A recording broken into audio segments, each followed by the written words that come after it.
Yeah, what's up guys, welcome back to the channel, and today I'm going to show you how to make a mobile deposit with Wells Fargo. All right, it's going to be a really quick video. Let's not waste any time, let's get straight into it. So the first step, of course, is going to be to download and install the Wells Fargo mobile banking app if you don't have it on your phone already. But if you do, just go ahead and sign into the app, and then once you sign into your account, you want to select deposits. Now you're going to take a photo of the back of the check, and you're going to take a photo of the check, both the front and the back, and then enter the deposit amount. And next you're going to review and confirm the deposit details.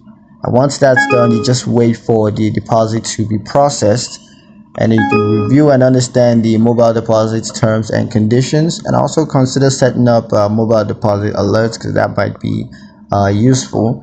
And you also want to review and understand the mobile deposit limits, just so you don't end up going over it, or having your deposits not go through because of having exceeded the limit. So yeah, that's pretty much it on how to make a mobile deposit with Wells Fargo. Hope you guys liked the video. Hope you found the information useful enough. If you did, like the video, comment down below, let me know what you thought, share the video with your friends, and subscribe to the channel if you haven't done so already. And I'll see you guys in the next one.